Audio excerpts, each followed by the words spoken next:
So your voice is breaking a lot. Now can you hear?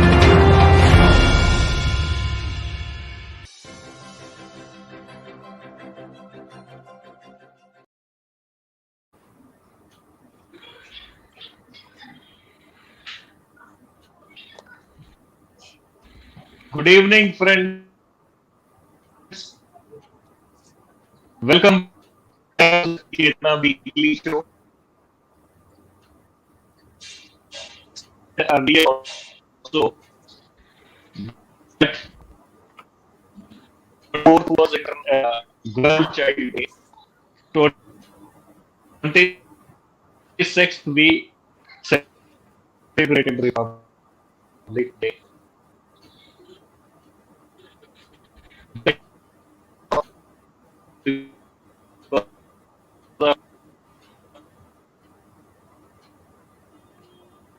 Anil, Mr. Sood, your voice is breaking. We can't hear. So,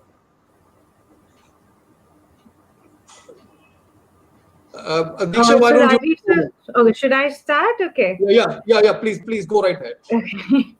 Hi, everyone, and welcome to our discussion on children's expectations from society. As you know, this is the week of Republic Day, and this is when we want to talk about how the country. When we talk about the country, so I think it's a good topic that we want to pick, and we have with us today some amazing young talented minds, and we are just so excited to hear from you guys. So welcome to all our young panelists. Thank you for taking the time to come on this show. We have with us Manasvini, Mudit, Veer, Tushita, Akphan, is it? Stuti, Mansha, thank you so much. Along with, of course, Mr. Anil, Sood, and Rajiv, sir. It is truly amazing to be on this panel discussion with you again. So since we don't have that much time, I was wondering I was thinking, let's just jump right into it on our topic. I'm sure the kids have a lot to say, and nobody really wants to hear me speak anymore. So let's start with our first question of the day. So our topic is about expectations from society, right? So let's set the context here. I'm going to go around this panel and ask each of you, what do you think is society and who constitutes this society? Okay, matlab in terms of people, institutions, government bodies, whatever. So I just want to hear from you, what does society mean to you? Stuti, shall we start with you? Yeah, sure. Hi. Well, first of all, I would like to start off by I'm really happy that we're talking about it, because usually we talk about the expectations that the society has from us as students, but now it's completely flipped. So I think society for me is everything around us, the relationships that we have. So society constitutes of people basically, and then under it comes government and then subcontext that you have. But in a crux, society is all the relationships, groups that we have. These groups can be informal or formal. That's it. That's a very good answer, actually. I wish I was this smart, but okay. Let's move on to Akphan. What are your thoughts? I mean, do you want to add to this? Who do you say are the three most important people of society according to you, for you, in your personal life? Good evening, everyone, and namaste. And thank you so much for actually having and organizing this discussion. And like Stuti said, this is something that I guess all of us are looking for, a platform where we as the youth can actually talk about our expectations from the society. And like we started about what is a society, I believe that society is each one of us. Each one of us, when we work together, collaborate together, work together relentlessly and selflessly, I call that as a society. Each one of us together is a society for me. That's a good answer.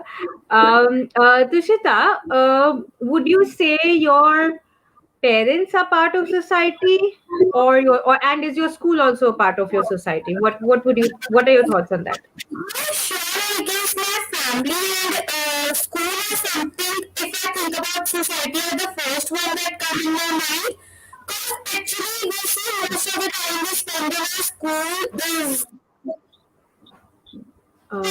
I think we lost Tushita.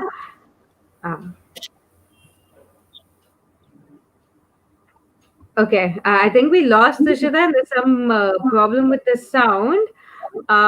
Okay, why don't we move forward? Veer, when we talk about the same question, but I want to take it a little bit further, right? We have already said everyone who works together. It can be formal, informal, parents, family, school. What is there another entity that you think is part of society that will impact your life? I think firstly, I'd like to disagree with one small thing. I don't think that necessarily society consists of people who work together.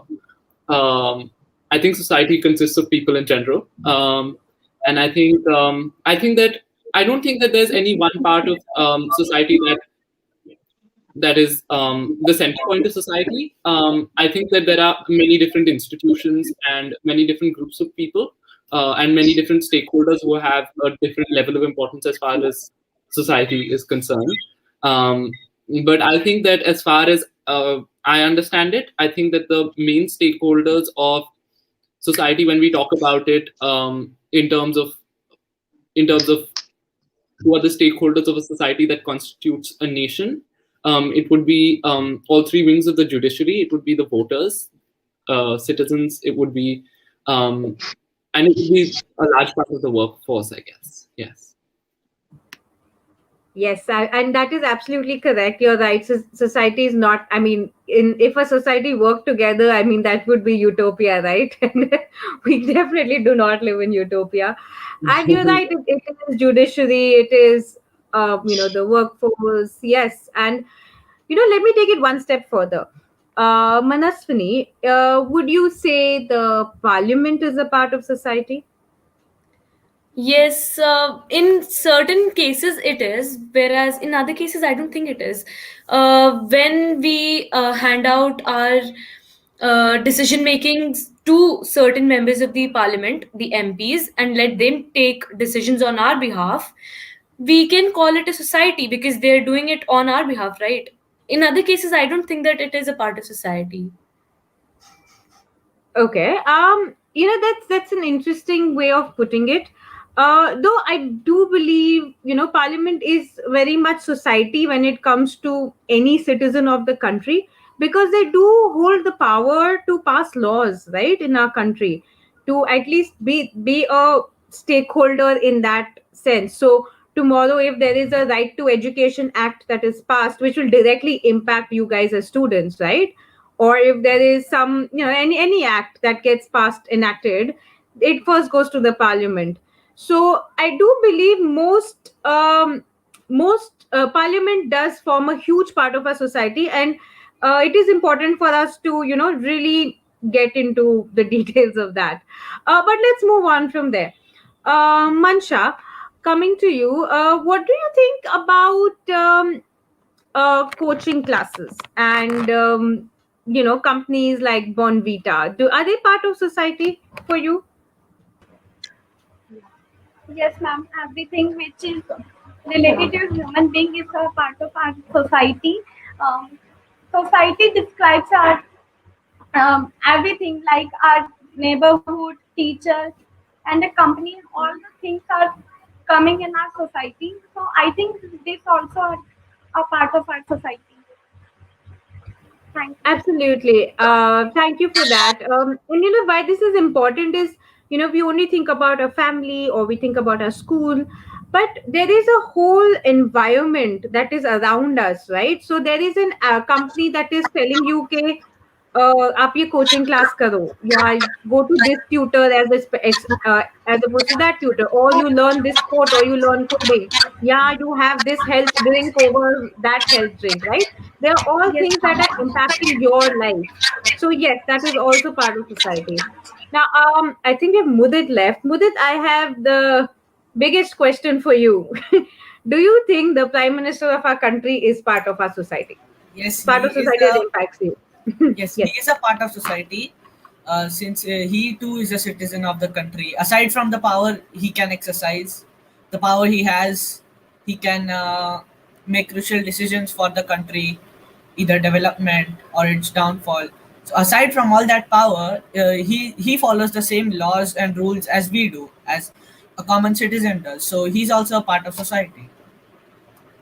That's a great answer. And so the whole idea of doing this exercise is to try to establish that when we say society, we have to think about every stakeholder that touches our lives, right? So right from our family, our peers, our friends in school, to the most powerful man in the nation, to corporates, everybody plays a role in our lives, right?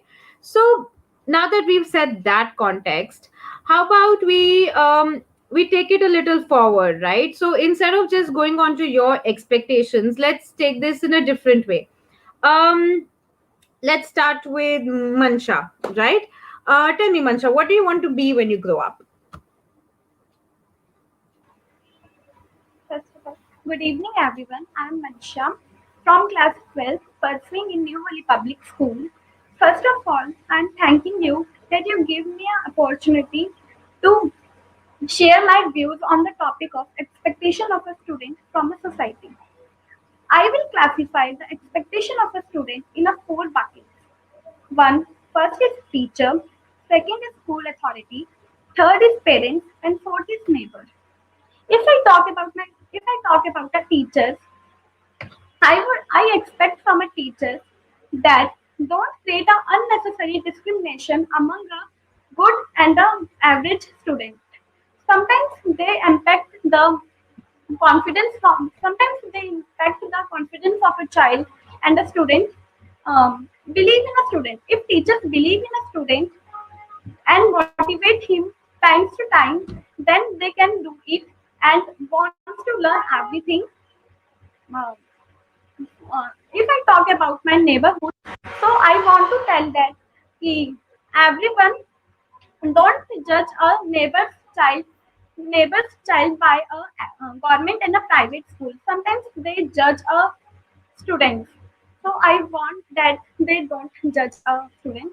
If I talk about my parents, uh, I would I would expect that don't um, don't compare the views, don't force the views, don't force the views expectations uh, from their child to do what they want. Let them express themselves.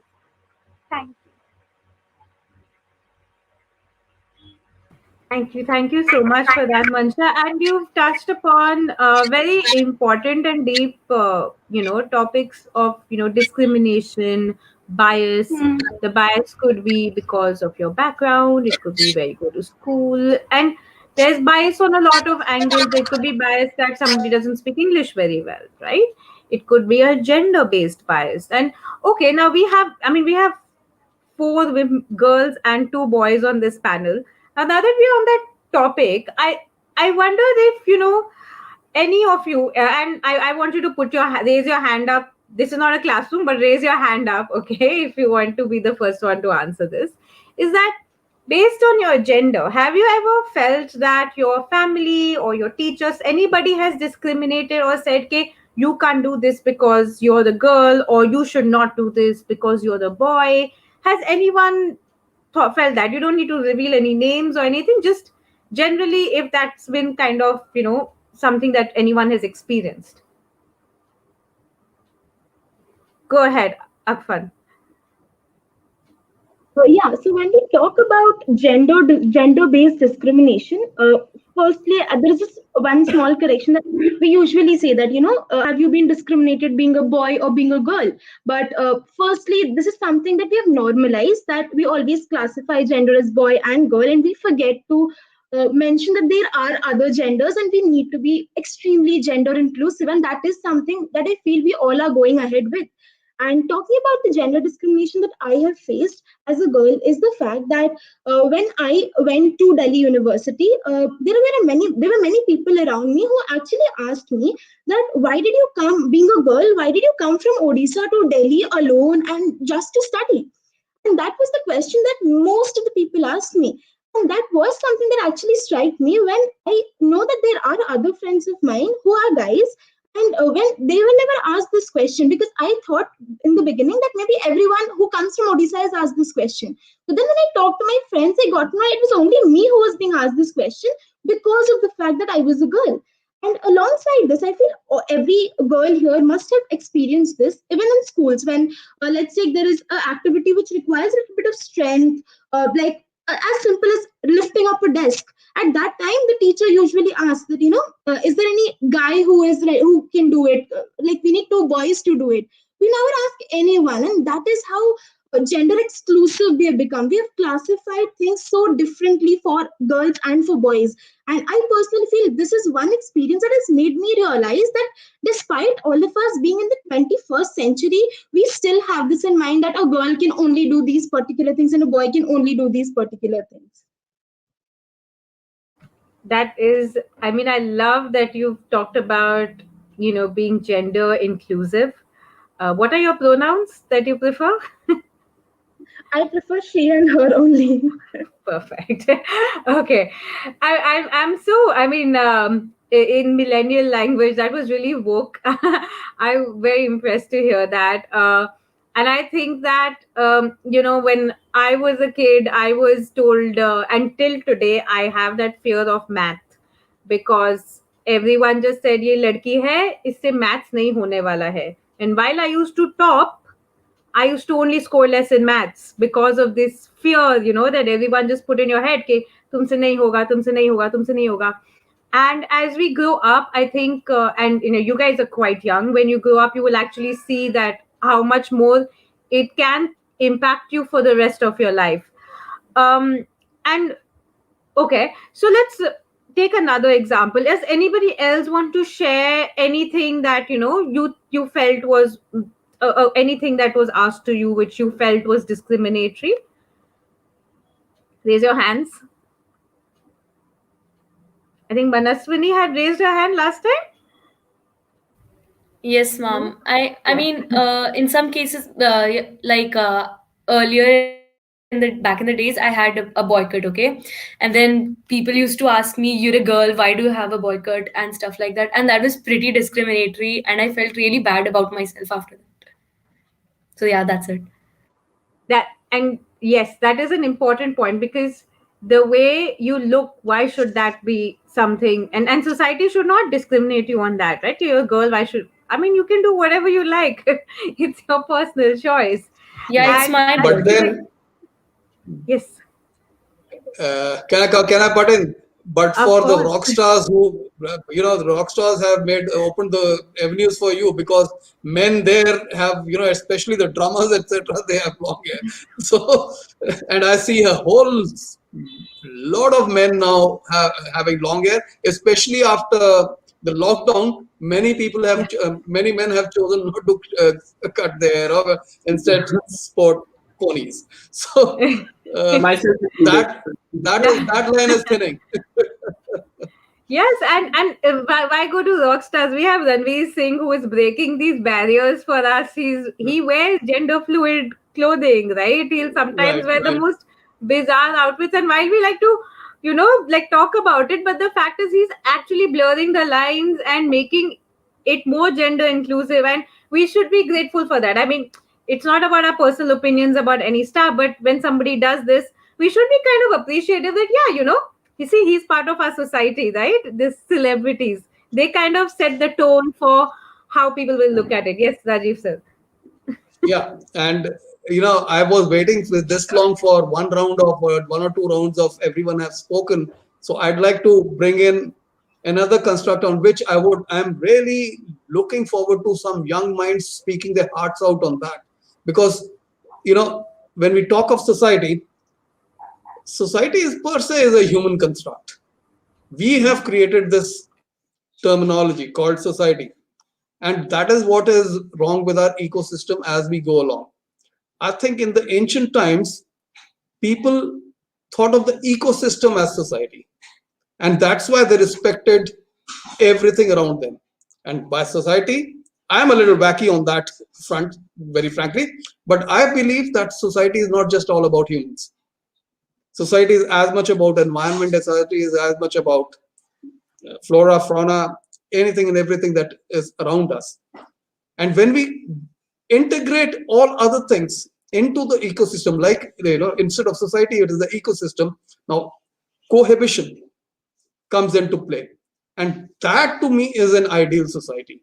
So I'd like to hear it from them. Just thoda sa stray leg gaya, but mere hisab se society aaj, because we are suffering, because we did not include the trees, the animals, and all others. They were game for us, they were entertainment for us, they were food for us, they were things to enjoy, they were things that we could take in and use for our comforts or for our things.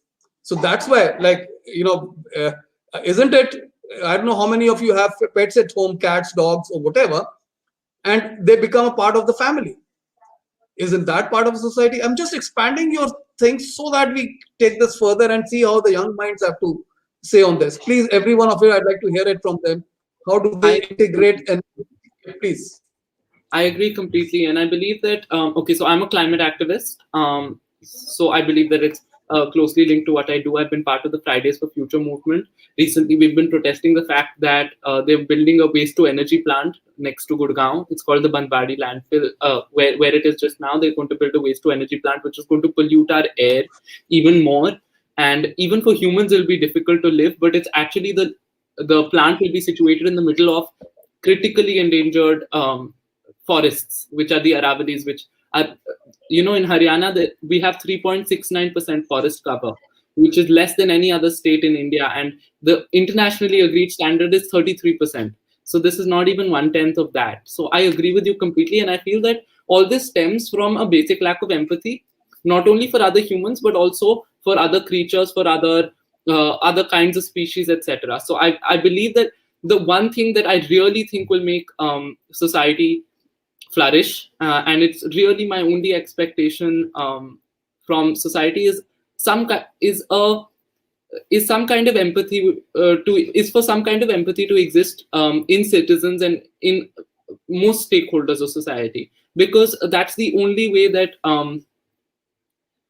I think that it's a one-word solution to most of our problems, because the moment we empathize, we learn to solve problems, because we feel enough for problems of other species. Wonderful, Veer, because remind me later I upload one of my articles and on empathy, and not in the show because I run on for 2, 3, 4, 5, 7 hours, but I'd like to read out something to you one-on-one, and you are bang on.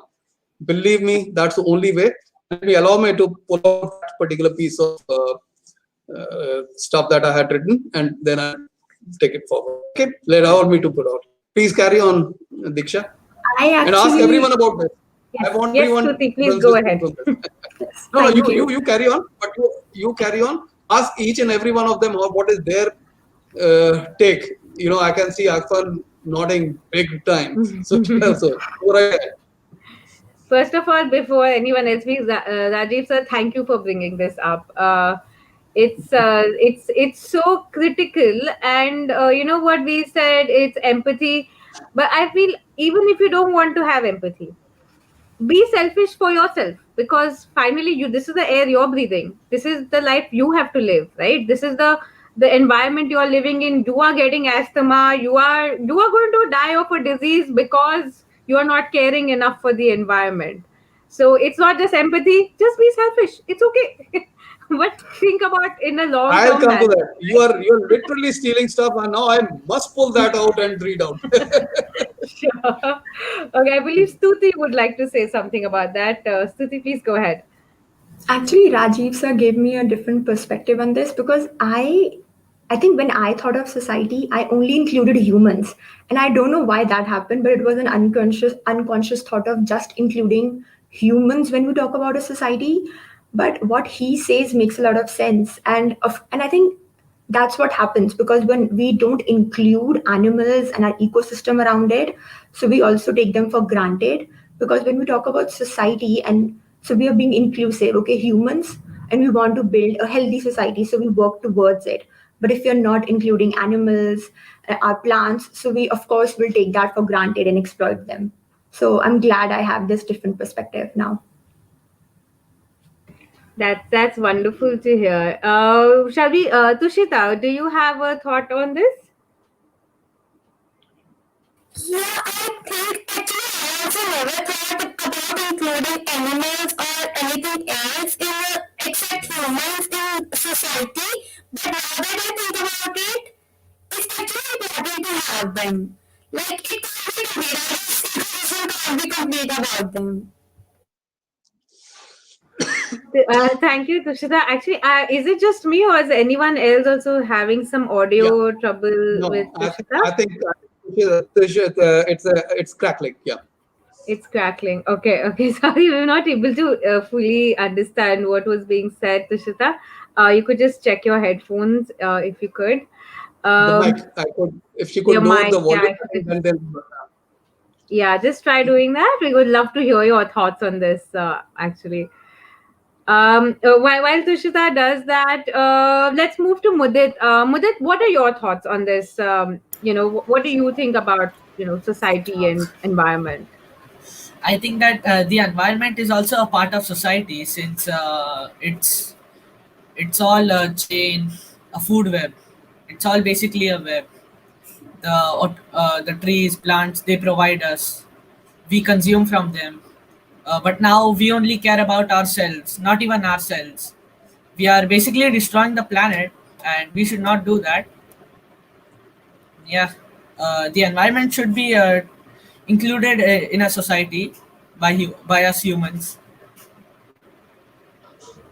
Yes, I like the way you put that. Like the environment should be included in our society.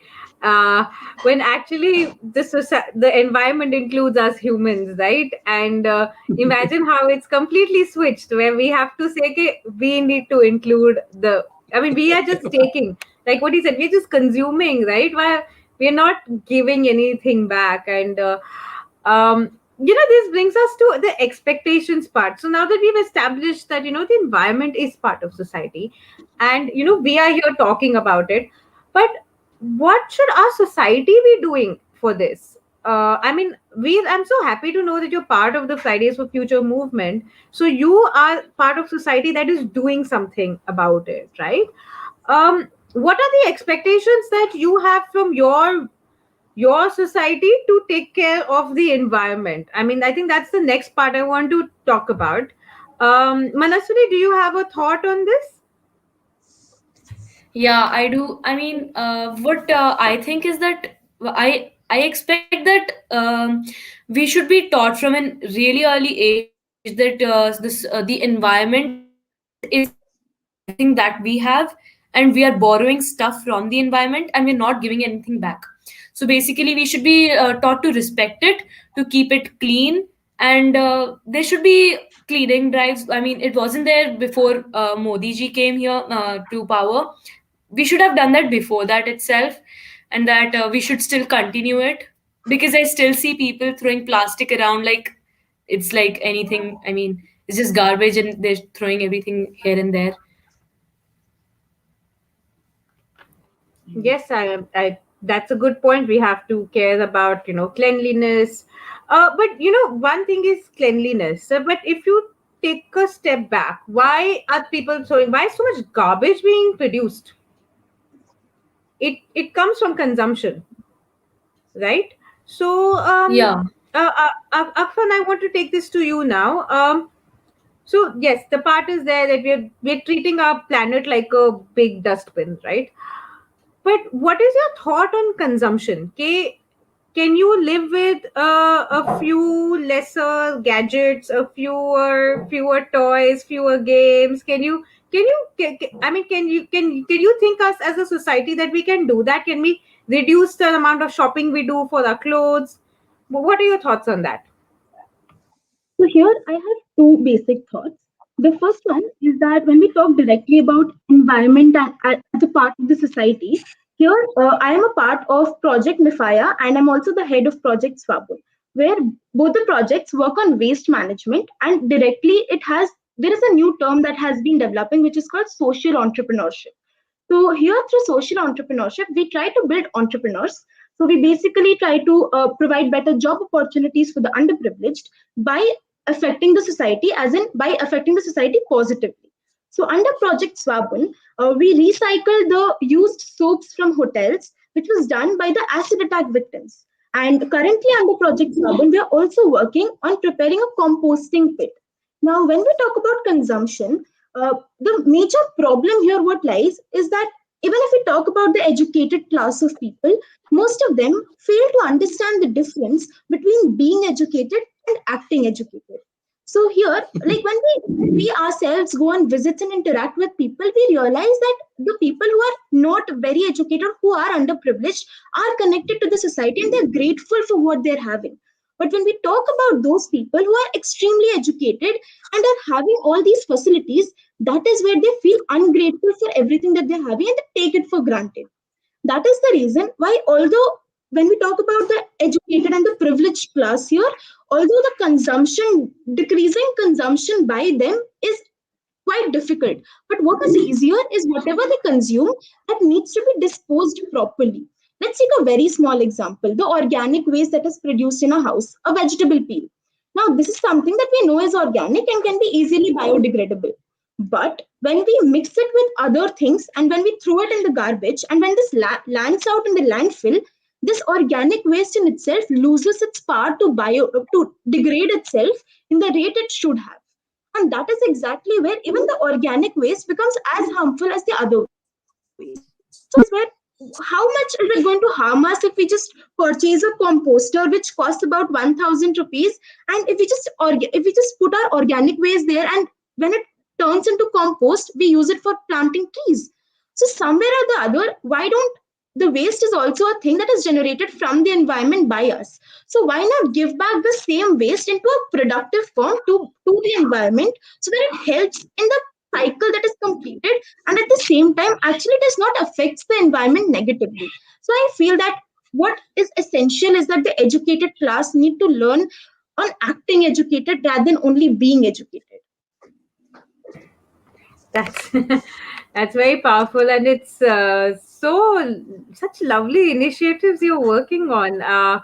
Waste management is it's a huge issue, and I think if anyone's done research on plastic and why it is so bad for the environment, they actually say that using plastic is not bad. The problem is that only about 10% of plastic actually gets recycled. So if somebody is giving you a recycled plastic product, it's okay to use plastic because once the plastic has come into our environment, it is going to stay forever. So instead of having the companies taking virgin plastic, it is better to recycle it, and that's actually not bad for the environment. So I think a little bit of a more deep dive into it and a shift in thought process can actually completely. I mean, imagine if the plastic is recycled, your waste management problem drops by so much, right? Because everyone's just recycling it. Yes, Rajiv sir.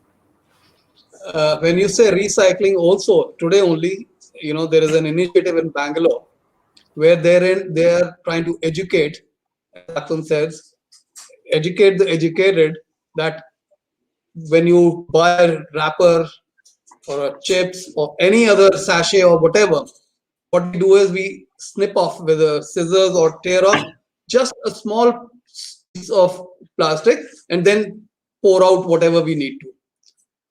What they're saying is chop off a big there and leave it intact with the entire plastic bag, and then you can pour out. That the little pieces of that sachets, because the smaller the plastic gets, it becomes impossible to recycle. Plus it becomes it cannot be collected, so it just floats around in the environment, finally reaches the rivers, finally into the sea life, etc.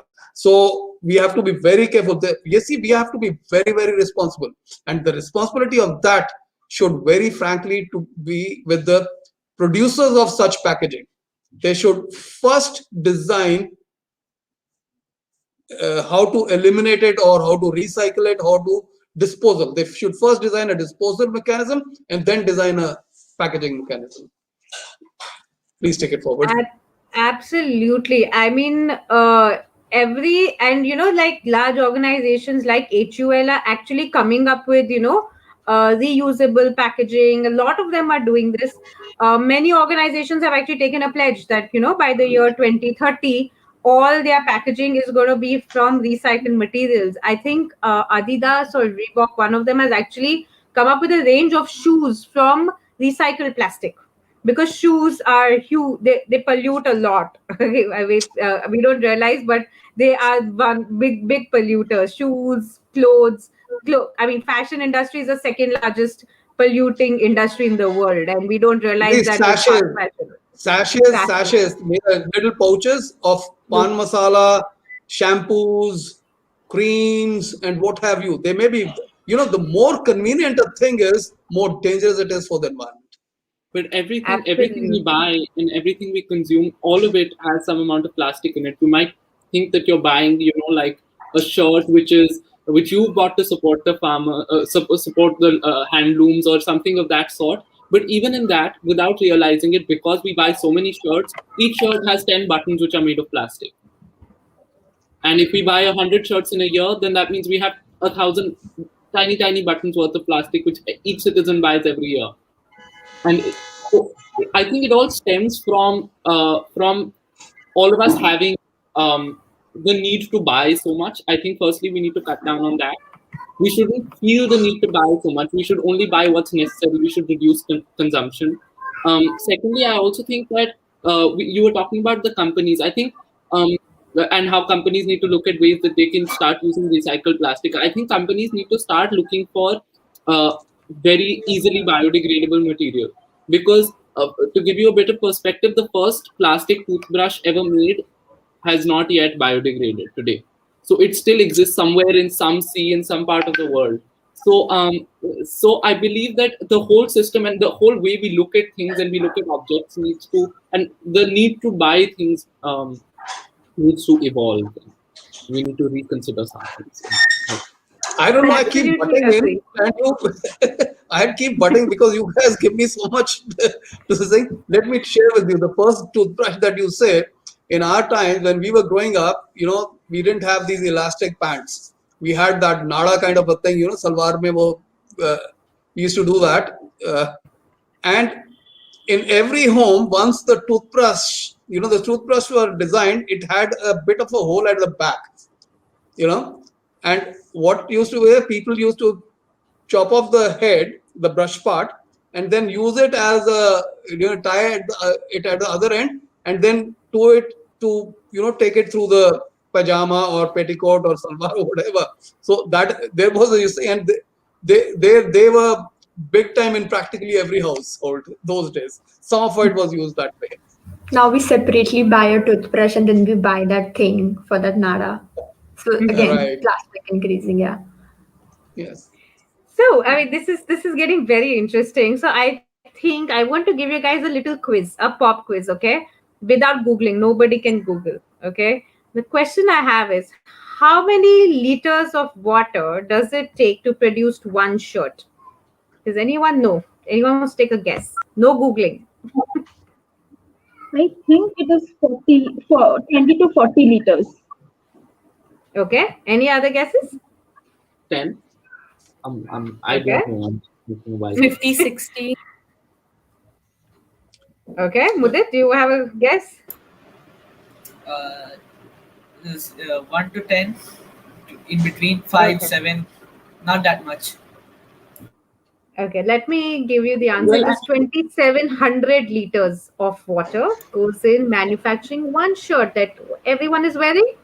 One shirt, 2,700 liters of water. That amount of water is enough water for one person to drink for guess how many days? 900 days, right? So we like to make plastic look like the evil thing, it's floating in the environment. But think about what we're doing with every choice we are making, right? We don't know this. No, your H&M and your Zara is not telling you that, right? They are telling you कि और खरीदो sale है, 3 for 3 के ऊपर एक free मिल रहा है आपको, right? But when you actually think, when that reaches you, 2,700 liters of water went into one shirt. one shirt. And fast fashion means you're going to throw it away because we can't repeat our clothes. How many of you repeat a dress that someone has seen on social media, right? Instagram pe dekh liya, so how can you repeat it, correct? So I think one of the things that I would want, like from me, like I'm not a child, but I would want you guys to know about and expect that from your society is to give you this information. On your t-shirt it should be written, no, जैसे when you buy something it's written ना कि उसके अंदर क्या ingredients होते हैं खाने का, बिस्किट में इतना मैदा है, sugar, whatever is there in it, right? And that's how you know you're reading the food label, you know what's there. But when you buy a shirt, you have no idea how much it has destroyed the environment to give you one new shirt, right? So anyway, I want to ask you guys about this. So since we are on this, Manasvini, would you wear do you guys know, do you know what is a circular economy? Circular economy is basically when you are recycling things and using the same item for different things. So like I said, recycled plastic. Let's take a simple example. Manasvini, this is for you. Would you be open to wearing somebody's pre-used clothes if they are not damaged? Until and unless, yeah, and it's hygienic. If they've cleaned it, then I'm okay with it. Okay. I Anyone borrow else? my sister's Stuti? clothes all the time. I love wearing my sister's clothes. I love borrowing clothes. That's good to hear. Mudit? What As are your long as thoughts? it's hygienic and it fits, I'll take it. I like that answer. Veer, I'm sure you will. Yes. Yes. And we at least my generation, it was all about ke naya hi pehenna hai. And I think that becomes a little bit of a problem for the environment because there was a generation that did not realize these problems. My generation slowly started understanding it, but by the time you guys have come into play, it's in a bad state. Right? So the adults in the room are the ones that have caused your mess. Okay. And we are not able to clean it. So it's up to you, by the way. This is not about expectations of society that you should have. I think it's back to what I expect from you. So okay, let's move on to something else from the environment. I think let's talk about something else. How about pressures? I mean, you guys are kids, you all are going through. I mean, okay, would you, Akphan, what would you say is your top two pressures that you feel that you face on a daily basis in your life generally? The first one I feel is performance pressure. And that is something that I feel everyone will be agreeing with me, because whatever the pressure is, if we summarize it, the only pressure that we have at the end of the day will be performance pressure. As in, if we work in an organization, we have pressure on are we performing well. If we are studying, then we have a pressure that why am I not topping the class? Why am I coming second? Or why am I coming third? Why is that person performing well? So I feel the major pressure that we have is performance pressure.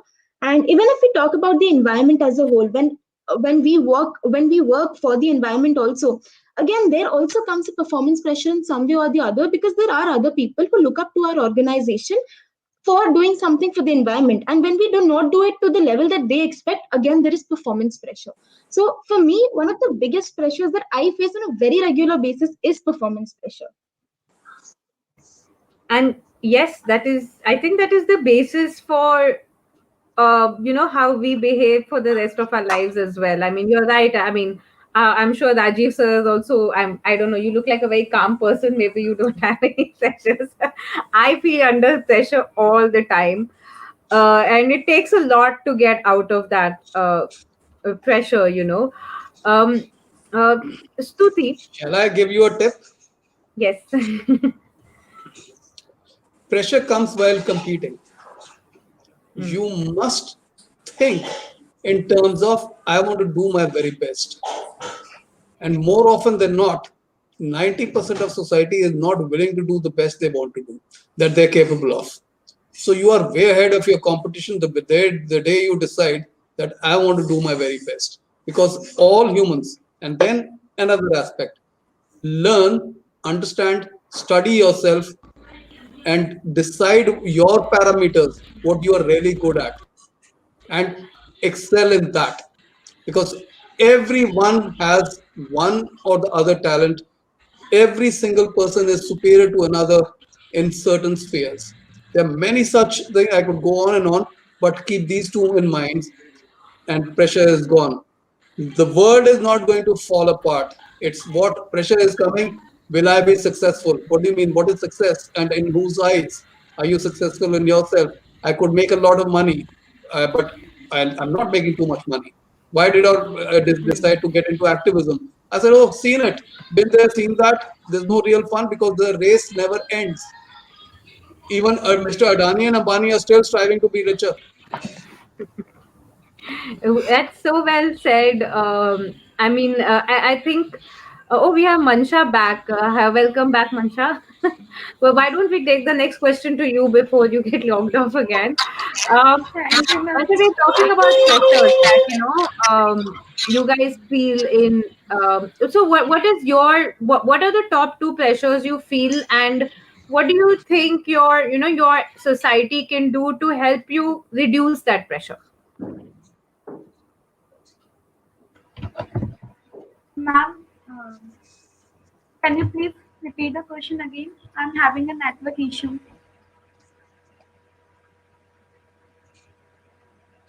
Sorry, I was on mute. What are the top two pressures that you feel, and what do you think your society can do to help you reduce that pressure?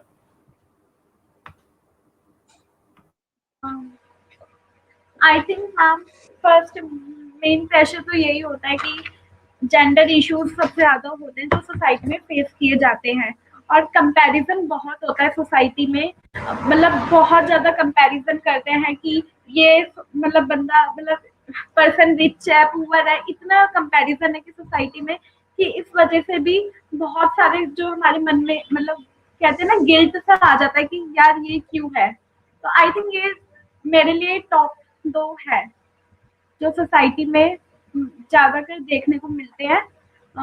ये reduce ma'am जब ही हो सकता है जब हम सामने से खुद को प्रेफर करें कि हम अपनी खुद की इम्पोर्टेंस बढ़ाए, और हम ज्यादातर मतलब कहते हैं ना कि खुद की इम्पोर्टेंस बढ़ाए, हम इतना अच्छे एफर्ट्स डालें कि हम कर सके वो काम। और यही मैं कहना चाहूंगी ma'am. That's very it's very to the point कि लोग कंपैरिजन बहुत करते हैं, एंड आई थिंक ये आई एम श्योर ये Anil sir and Rajiv sir के टाइम से चलता आ रहा है और आगे भी चलता रहेगा। हम बहुत कंपेयर करते हैं। मेरी भी सिस्टर है जो स्कूल में फर्स्ट आती थी, तो राजीव सर बताइए।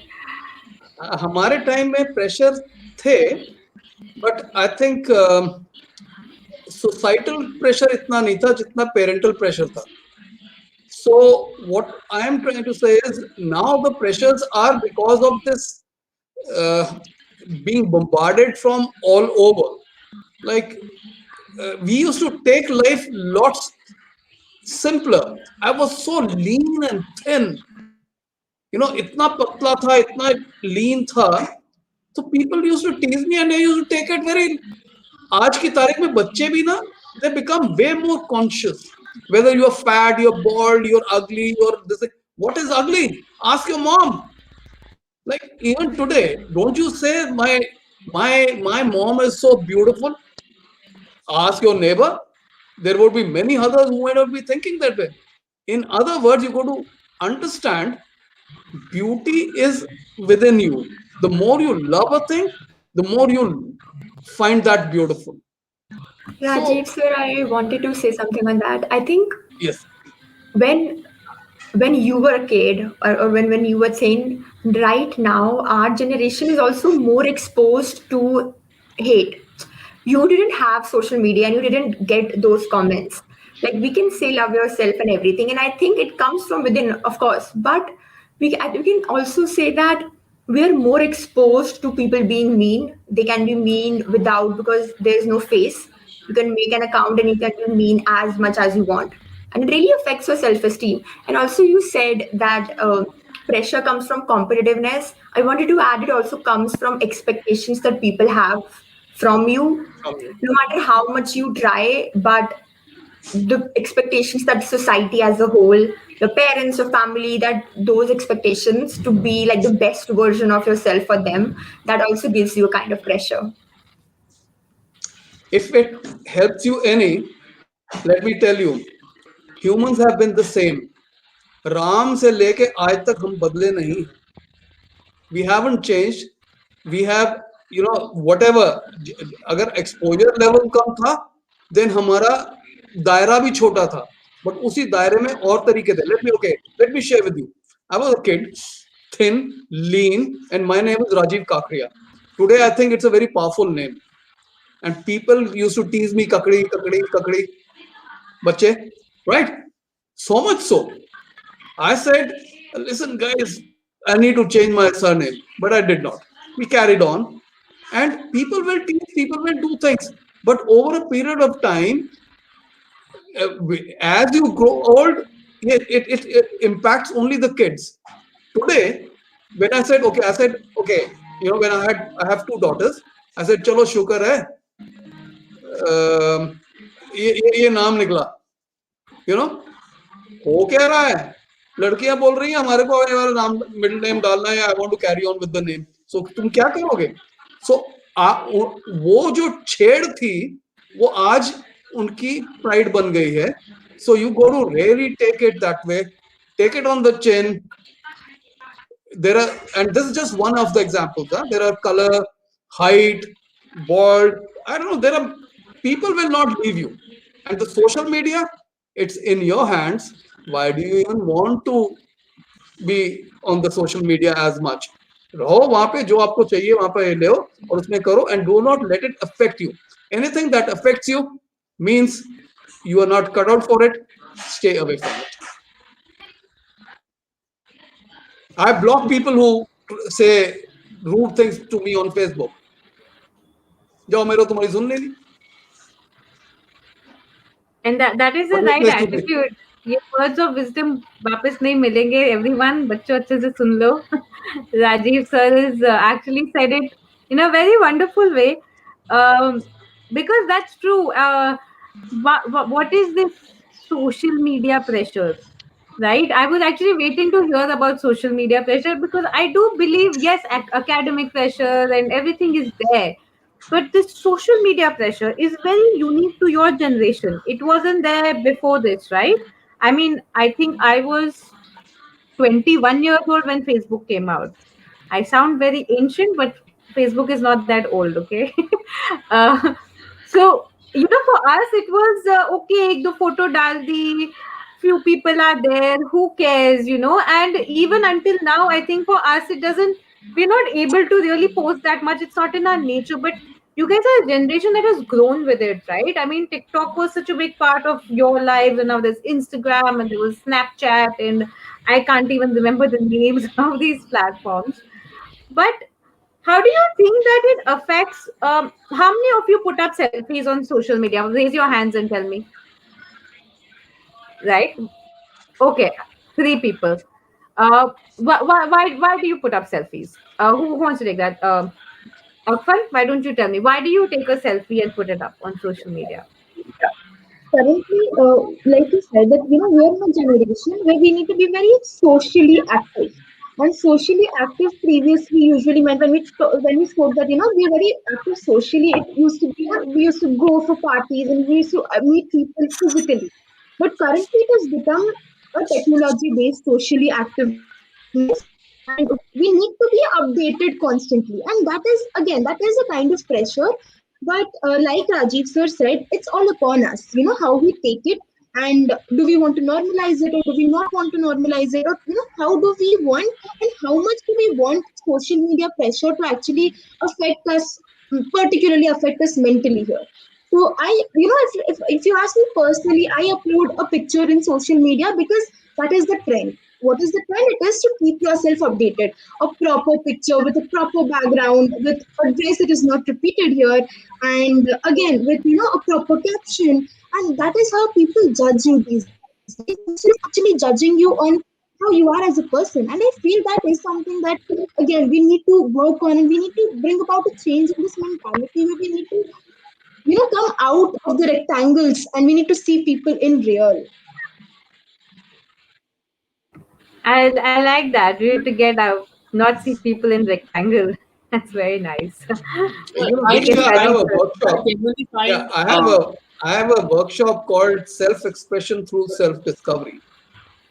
And I think children now need that at a mass scale, because they need to be more with the nature than with the social media, because they're going to be learning way more from nature than they can ever learn from social media in terms of new things and real things. Every scientist, every artist, every great developer or discoverer has been close to nature, and he has derived everything out of nature. And this program, that the workshop that I run for kids, that actually tells you that we have been now attuned to being dumb. Whereas Newton, अगर वो nature के साथ नहीं होता, he would never know. All your scientific inventions, may that be radars, may that be submarines, may that be anything, Velcro, anything.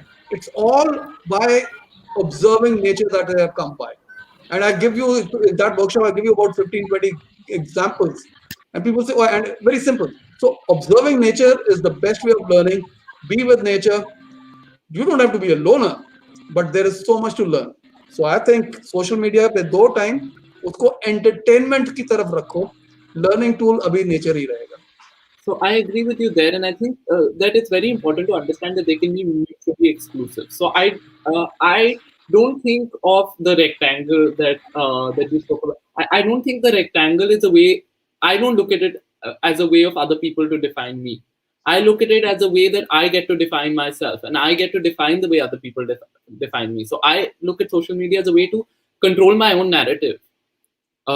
So when I post a selfie, it's because I want to convey what I'm feeling, or I want to put it out into the world that I'm feeling good about myself.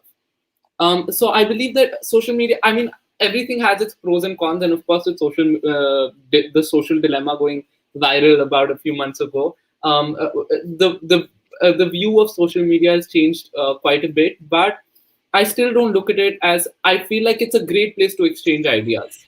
You spoke about how Newton would maybe not have discovered gravity if he was on his own, but I feel like myself, I've grown so much just by speaking to a plethora, not speaking necessarily, but exposing myself to a plethora of ideas by reading a lot of posts and a lot of articles that come my way, and that allows me to expand my knowledge, expand who I am, and to just open myself up to different kinds of life. So I mean, I think it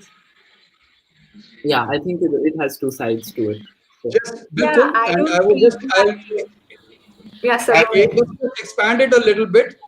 Take that to nature also, because what you say is seeing the world through others' eyes, or discovering the world through others' discoveries. So if you could venture out, partly वो भी करो, ये भी करो, and उसको marry करो and discover a whole new thing. Of course, I do. Yeah. I was saying I don't take social media that seriously. I think you just have to realize that it's just Instagram, it's just Facebook. How serious can it be? Just like I do it for myself. I'm feeling good. I want to put my picture out there. I don't take it that seriously. I want to document me going out with my friends, or I like seeing other people's opinions. I really think Instagram is a good source of, I would say, like what's happening if people are other than news channels. So, but I don't take it that seriously. It's just Instagram. Okay. I Can I like that. I don't take it say something? seriously. Yes, Anil sir. You haven't spoken much. Please take your stage is yours. No, I was just observing. I was just hearing the younger generation. When we were young, we never had so many distractions. We had lot of time for ourselves. We had lot of time for our families even. Mingle, mix up, and exchange ideas today social media has confined people to their tabs, students to their cell phones, and at home, if you are sitting, everybody is busy with cell phone.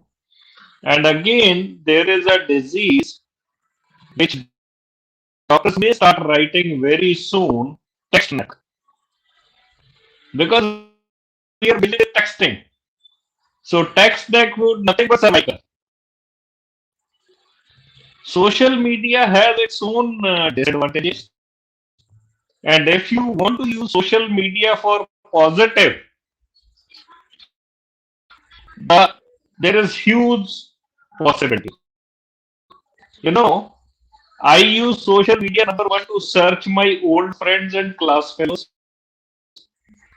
and Facebook for that matter has enabled Facebook, LinkedIn. These two have helped me to locate all my old, quite a few old friends and reconnect with them.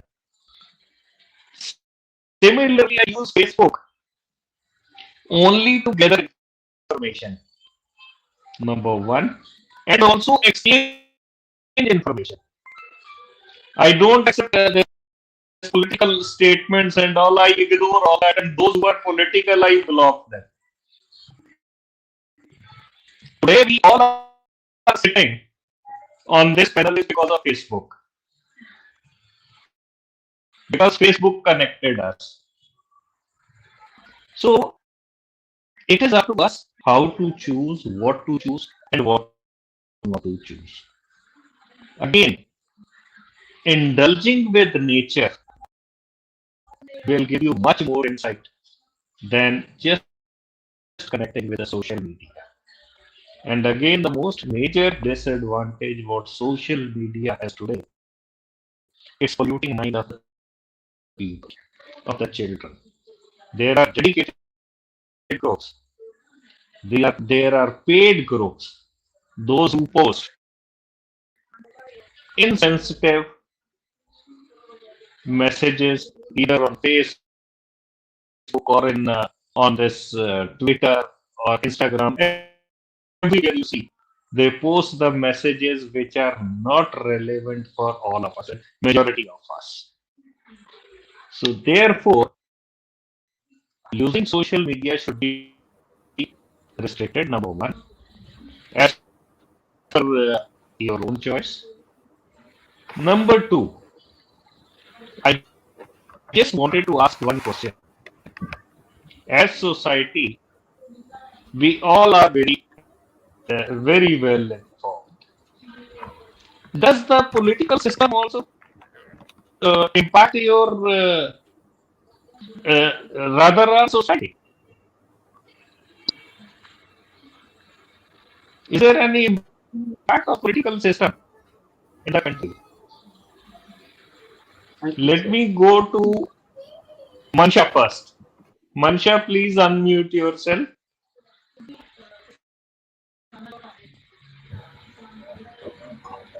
Yes, sir. Can you please repeat the question again? Does political system impact our society? Yes, sir. Sometimes a political system.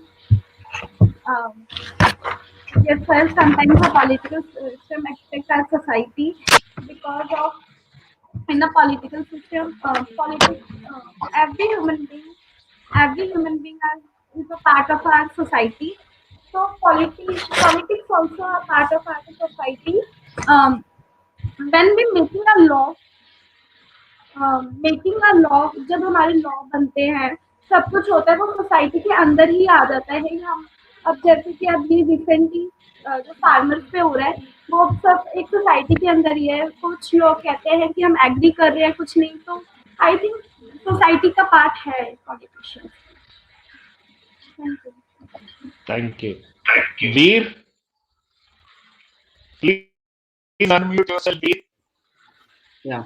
So I believe that that in many, I believe that. So we spoke about social media again, and I believe that as we move forward in time, politics and political systems, of course, first and foremost, political systems form the foundation upon which society is built.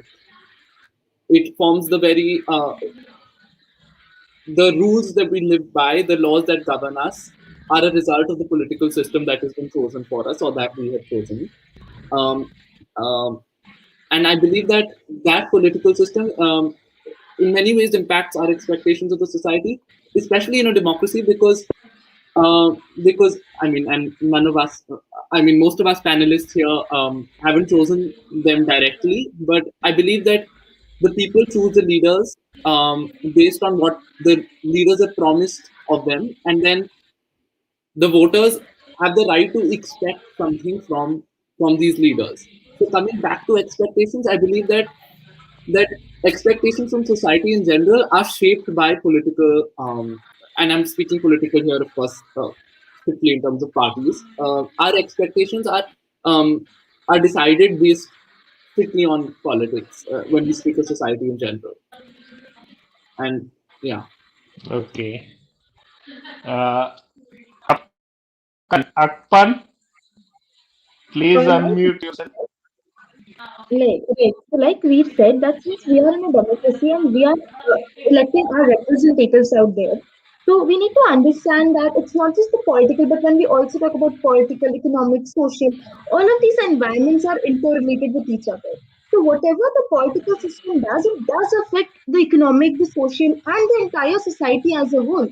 That is the reason I strongly believe that yes, any decision that the political environment in itself takes, it definitely affects us as a society. Okay. Mudit, Yes, sir. Yeah. does Uh, political system impact the society? yes, it does. Political systems impact the society because some political statements can trigger some actions of people and etc. Like if there's an announcement that there's a new law being made, then some people will riot over it, protest against it, and some people will not. Some people will accept it. Okay. Manasvini, Yes, sir. Yes, sir. I do believe that political systems have a huge impact on the way that our society grows. And see, this time, like the political systems, there was a protest, farmers' protest, and then there was this in Delhi itself. There was a lot of chaos. There were riots, and that had caused a lot of hatred between two separate communities, which were the people who were supporting the government in implementing that bill, and the other one was the people who sympathized with the farmers. They had so much hatred between them that it was really sad. It was a really sad state of affairs, and that's how I think that political systems really do affect us and our society. yes, Stuti, Absolutely, sir. Stuti. I don't. Yes, sir. I think absolutely because I don't think the political system is a separate entity. I think it's a part of the society, and the way that we want our society and the way we want to transform it or build it, it depends on the political parties or the political system we have. So it has a direct relationship. Okay. So, with the permission of Rajiv and Diksha, I'm just asking another question. Given a chance, would you like to change the political system and how? I'll go So what do you mean by to that? Mansha. Could you elaborate? Do you mean like democracy versus what do you mean? Given a chance, because the political, as Manaswini said, as Mudit said, as Akphan said, that there are, and Stuti said, that quoted the example of farmers' law. Irrespective, it has divided the society. Given a chance to all of you, would you like to change the society into an inclusive society or decisive, unilateral decisive society? I believe society is Over still to built. Mansha. Just wait, Mansha.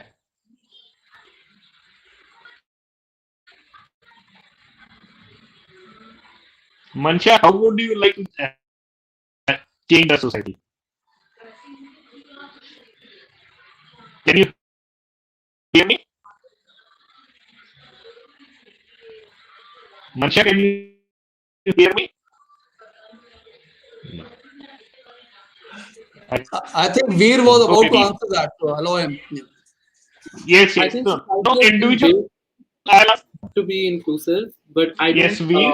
I don't think that the stakeholders of society at this very moment, I don't think all of them are are using it to be so. I don't think everyone is being inclusive, but I think that that the way our society is built is very inclusive, especially the Indian.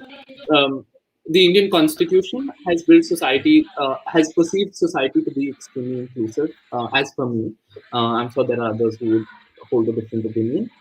I believe that decisions that okay. So I believe that I would not change it because our current political system allows for there to be a synthesis of thought, for there to be a conflict of two differing opinions, and then eventually for the most popular to win, which might not be the best. But I don't think that very many people have an effective alternative to the fact that a popular belief might win instead of a better one.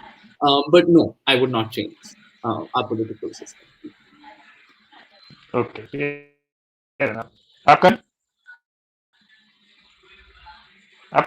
Akpan, please So, unmute yourself. yes. So, what I believe is that the political system is, I do not personally believe that the political system is wrong. What I believe is that there are some changes that needs to be done in the society, but I do not want any changes in the political system as a whole.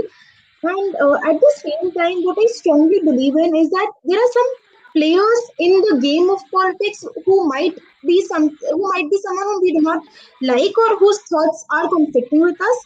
But when we talk about the political system, that is again everything what happens in our country is based on the constitution, and we have a preamble, and that is something that all of us need to follow, and we do follow. And understanding that there are rules laid down in the constitution, and there are things which where we have fundamental duties, we have our fundamental rights, we have directive principles, and given all of these things, I feel that we all need to follow this, and we all ought to follow this. And understanding that we have these things with us that we are following, we do not want to change the political system. Okay, thank you. Mudit, Uh, I would not change the political system as I don't know very much about politics.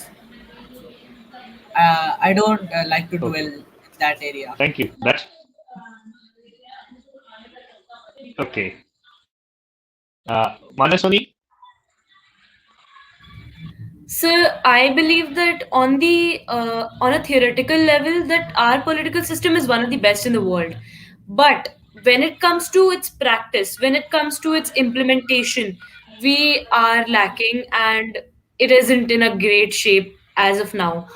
What I think is that our constitution and our political system is quite inclusive, but now as it is, we have so many bad elements in the political system itself, that it is corrupt, that there is a lot of corruption and stuff like that. And I wouldn't change anything in it, because I think that I would respect what my forefathers have done for our country, and how much they've sacrificed for us, and how much they've given thought, and they've given thought into making the constitution and the political system in itself. thank you. Stuti, Sir, Stuti, yeah, sir, I wouldn't necessarily change the political system because, yes, theoretically it's pretty great, but I think what we as a society need is that our ways of thinking doesn't align with the ways of the society as of now. I think we need more flexibility, because for growth or for transforming a society, we need that differing opinions should be accepted. Like there should be more flexibility and openness and acceptance to accept different opinions. Thank you, Rajiv. Manasvini said something very interesting. There is corruption.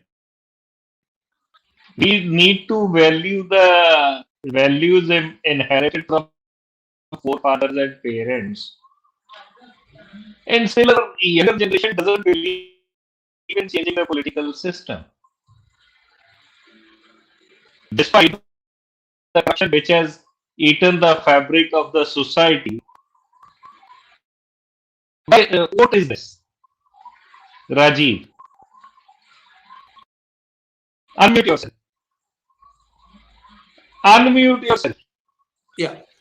Okay. Anil, like I had at the start of the program, I had said that I need to leave early. I'll say my few things and then you can carry on with the program. Yeah. There were 4 things I would like to leave here with. One is Veer when he spoke of empathy. One is when Diksha said talked of selfishness. One is what Stuti and Manasvini had just said about inclusiveness in the society and what they don't want to change anything in the thing because our constitution is all encompassing.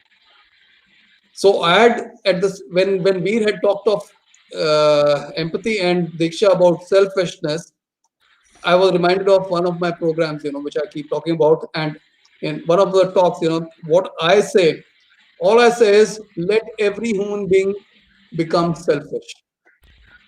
So people retort, what are you talking about?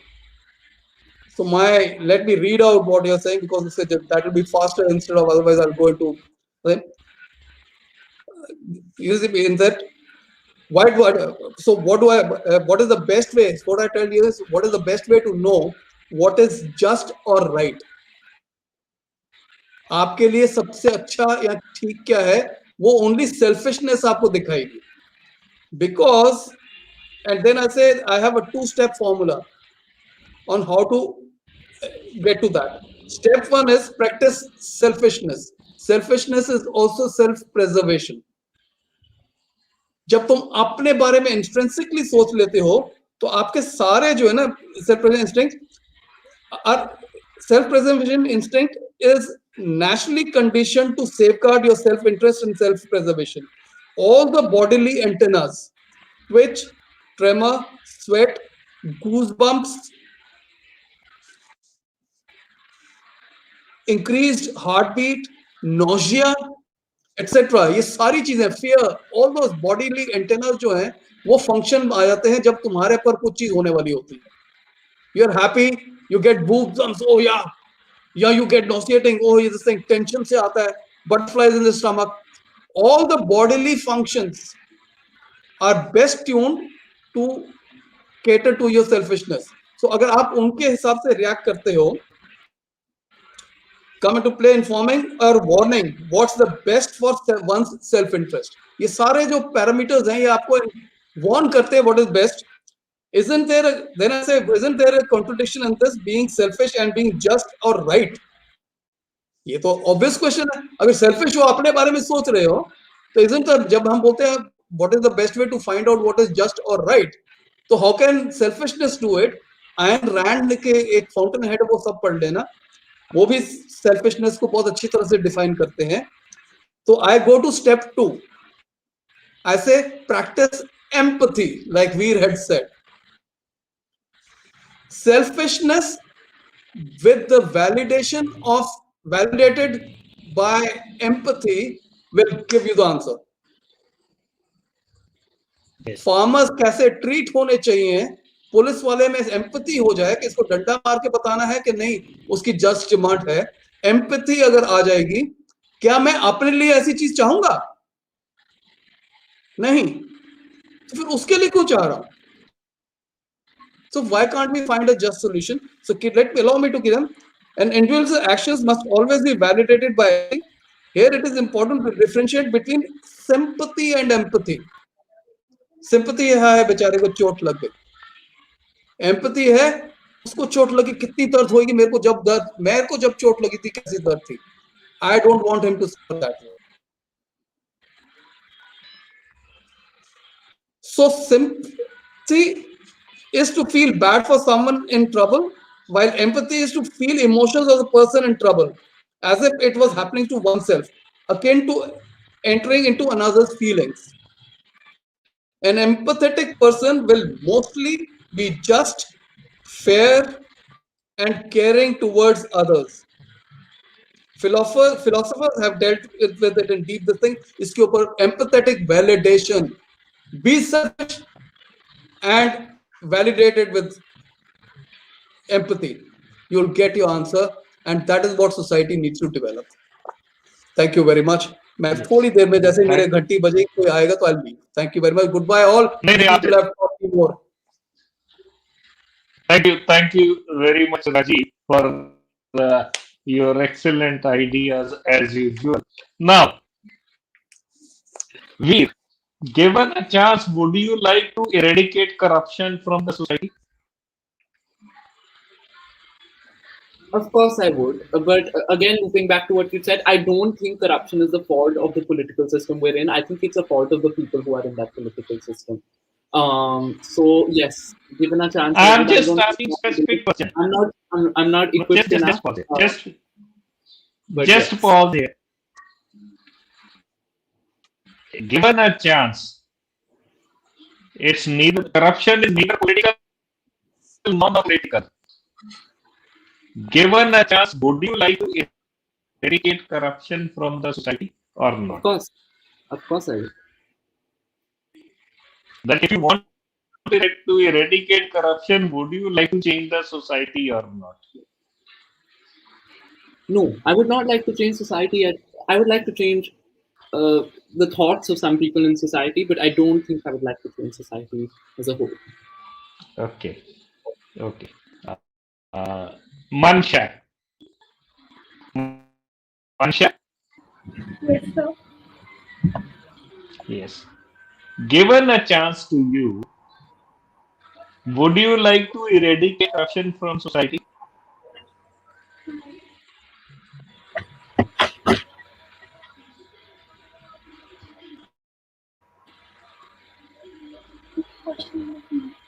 कि तुम society में से करते हो बोलो. Yes, please. I think there is a Yes, problem. of course, I want to transform our society. Yes, of course. Okay, thank you. Mudit, given a chance to you, I would like you to eradicate corruption? I would like to eradicate corruption, but I couldn't do it. I wouldn't be able to do it since you can't eradicate corruption completely. It's not something like a disease that you eradicate completely. Some people have corrupted thoughts, and we can't do anything about that. Okay, thank you. Manasvini, Yes, sir. I would obviously like to eradicate corruption from our political system and wherever it is present. thank you. Stuti, I don't think it's a one-man solution, but if it was, 100%. thank you. Akphan, So when you ask us that given a chance to eradicate corruption, let us just think back and reflect back. Even us, without really directly being a part of politics for that matter, let's say, are we not no. Specifics. No, it's not political. I'm just talking corruption. Forget political money. I just want specific answer. If you are given a chance to eradicate corruption, will you do that? Yes, definitely. Now coming to Diksha. Diksha, please unmute yourself. Yes. My See, another I was panelist is here, guys. yes. I'm saying that. I'm saying hello to her. See, one thing very interesting which came out that corruption in the society. It is the corruption without naming anything else, which is eroding the ethical values, the moral values, and fabric of the society. Now, unless if we have to eradicate corruption, the change has to come from society and also from within. First, we'll have to change. We'll have to start saying no. We'll have to start asserting ourselves. So, unless we change the society, which means including us ourselves, corruption cannot be eradicated. What are your views? I think we all bribe in some way or the other. Uh, it might seem small. You get caught at a red light and then you're giving the cop some money. That is also corruption, right? So corruption is very much ingrained in the system, and there is a demand and supply. Let's be absolutely honest. We also sometimes, as people, like you said, we have to change ourselves, right? Because we as people also like, who will pay the fine? ये लेके खत्म करो, right? So that is an attitude that we all have at some point, right? In our own small ways, even if it's not some big scam we are doing, but there is corruption. So you're absolutely right in saying that we need to change it ourselves, but it's also got to do with the sorry about that. It's also got to do with the No, system. it's okay. Okay? Yeah, it's okay. Is it that what is the alternative to corruption? So for us, if the paying of the fine was easy and it wasn't some exorbitant fine, we would be okay to pay it, right? We would not resort to the corruption. Or but when you talk about a corruption in, let's say, a political system, I think the problem comes when the corruption is that you are giving somebody money to do their own job. So if somebody says, okay, I need to get some document registered or whatever, that is a job of the person to do it for you. But you still have to pay them on top. And that becomes the corruption. And if you don't do it, you don't pay it, then that person will just stop your work. Right? So it's very rare to find, that your work got done very fast. I think one way to actually stop the corruption and these middlemen is automating things. What I mean by this is, if anyone's got their passports made in the last 7-8 years after it got automated, the whole process is different. Pehle agent, ye, wo, and now there's no. It's automated, right? You're applying online, you're going there, standing in line. Everything is just online, and it is transparent.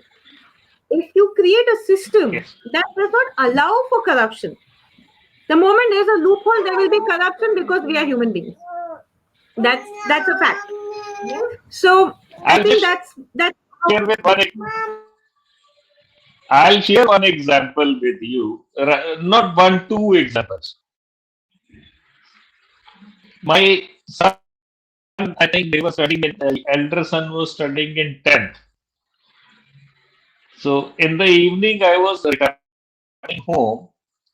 So I climbed upstairs, and following me was a traffic cop. When I didn't see him. When I entered and I was about to close the door, I saw. So I said, "What happened?" He said, "Sir, आज आपका बेटा और दो लड़के motorcycle पे triple riding कर रहे थे." and I didn't realize my elder son was standing behind me. So I said, आप उनका चलान करते, मोटरसाइकिल impound करते. Why did you leave them? And that was the day from that time onwards, he didn't commit any traffic offense. Now, I'll share with you another example of my younger son. So I gave him car, I said, अगर चलान हुआ तो तुम्हारी pocket money से कटेगा. एक चलान हुआ, pocket money कटेगी. Today, he drives down from Philadelphia to Toronto very often. And once I had a chance to be with, no, twice. Twice I had a chance to travel with him. Can you believe the guy who was here driving in US without honking any horn over a distance of about 1,000 kilometers without violating any speed limit anywhere? So I just asked him. I said, ये क्या तुम्हारा यहाँ तो तुम तो horn भी नहीं बजाते, मेरी गाड़ी का तो तुमने बैंड बजा दिया था. He said that it was your training. So just what I am trying to suggest to the younger generation here is that start asserting. In my professional career of about 45 years, I have never bribed. In my profession, the bribe is the maximum. And I have never bribed. And my work also did not stop. So we have hopes from this younger generation that you should start asserting yourself. You should start performing your duty and question.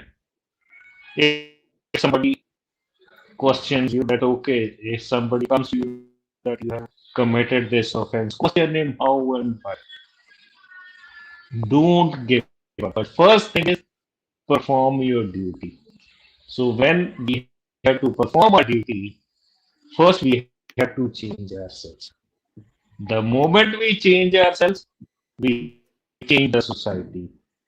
And the moment we bring in change in the society, the system starts changing. Because whomsoever today we say they are corrupt, they are also part of our society only. They have reached the state from this society only. So now, for concluding remarks, I'll first go to Mudit. Yes, sir. Yes, Mudit. What are your views? My thoughts. Yeah. I would like corruption to go away too. If we could bring a change in society, we should. And if corruption will be gone away, it will be for the better cause. It will be for good. And yep. Thank you. Manasvini. Sir, overall, I think the whole meeting and the discussion was a really nice idea because I had a new knowledge about things such as inclusion of environment in the society, and which is not that way. It should be the environment is and we are a part of it. And I got to know many views of people, so I really like that. Thank you. Thank you. You see, if you hear birds chirping in the morning, it gives you a totally different feeling. Yes, Mansha.